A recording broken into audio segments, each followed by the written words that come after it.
Graphic warning. This video is 90% violence, so you probably already know that if you watched the show. The season finale is finally here, and there are mixed emotions on it. I've been enjoying my time with Revengers, and I hope you have too, so let's get into the finale. Our main Revenger group splits into two groups. Raizo, Soji, and Teppa all go to the lighthouse to destroy the opium and face off against the other Avenger group. Meanwhile, Neo and Yuen go to Shishido's place, since he was the main force behind the opium, to open a good old Avenger can of death. We have pure violence. Slashing, smashing is truly a spectacle. Sada, the leader of the other Avenger group, laughs at them splitting up, saying they were being taken lightly and that Raizo and the others will have a gruesome death. He said this at the 337 mark. Let's make a note of that for later. Neo uses a sword as a Kuriseagama, which is really cool, looking like 1010 from Naruto. Meanwhile, Yuen is acting like a doctor, giving folks some impromptu ear exams. Then a tiger shows up, and I feel really bad for this tiger. Look at Neo's excited face once the tiger shows up. But Yuen knew it was better. We got one of the most hype moments because of this tiger, but it just didn't deserve its fate. Raizo and Soji try to draw out the sniper for Teppa, but instead they get tricked. Teppa ends up taking a bullet and lets off an arrow as he falls back. Raizo ends up in a fight, keeping close to his enemy as to not get sniped.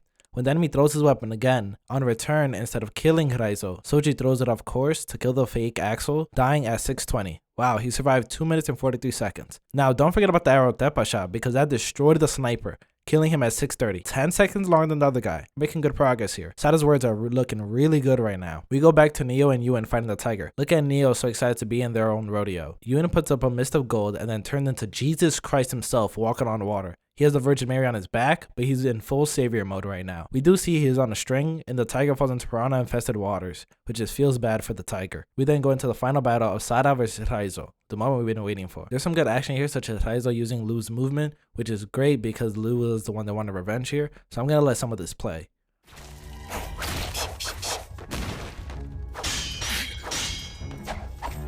Look at him parry with his feet. That is cold. Sada then uses his scabbard next to Raizo, which could have killed him there if he just used a sword, but you know, Raizo is wearing plot armor. It's invisible, but it's there. Or it could have been the Sharingan he awakened. Once Raizo gets rid of Sada's scabbard, he just throws his sword and dips. Sute tries his hand at fighting Raizo, and they get defeated. Sada destroys the bridge, thinking he's okay, but little does he know Raizo is a gold medalist in the long jump.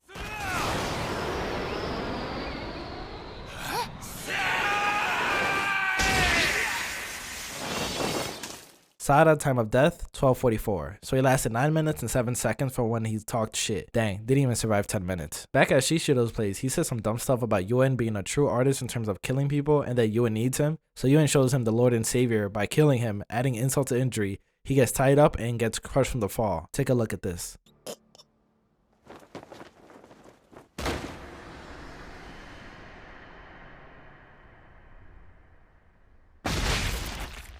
Then we turn into the epilogue stuff as all the action is gone. Yuen goes back to the church. I don't know why he goes there after they were in league with Shishido, but let's continue. The nun is with the pajama police, so I wonder what's gonna go on there, but they don't elaborate here, unfortunately. Then they throw Raizo's gold coin away. They show that they could have killed him and they were in the right to with the Revenger policy, but they're gonna make a one-time exception for Raizo. Then we get a side-by-side between the two artists of the group. Neo says he hasn't gotten better, signaling that yes, his art has improved in terms of skill, but hasn't made enough progress to show her smiling in the depictions just yet. Raizo goes back to where he was saved underneath the bridge, and when you know it, the most useless person comes from beyond the grave to stab him in the back. Sute deserves the worst death of all. Overall, I would have liked to see Raizo restart his life and be able to get these drawings of Yue smiling, but he smiles at the end since he seems he was never able to forgive himself, and the true forgiveness was death. I understand, but man, that really sucks. Overall, this show was decent. It's definitely one of those anime that you would look back on and would say it's better on a second watch, since the beginning is so mysterious, but not in the same way as, say, Attack on Titan, where you're intrigued by the lore of what's going on, while also having a main goal to go towards, even if that goal changes. Instead, you just question what is the whole point of this show and what is going on here. The purpose seemed like it was just getting revenge randomly, and then this main goal of the opium that has always actually been in the background shows itself. So that's why I say it would be better on a second watch. For a long time, I thought the whole point was just them going around and getting revenge for people that couldn't do it themselves. I will say I wasn't the happiest at the ending, but anything that can make you feel such strong emotions, I have to give it its credit. Not many endings can leave you feeling how I feel about this anime right now. So that's Revengers. If you watched it, I hope it was enjoyable. If it was or wasn't, let me know down in the comments. This is the time of finales as March is wrapping up, so go check out another finale. If you want some recommendations, I have a video for that as well.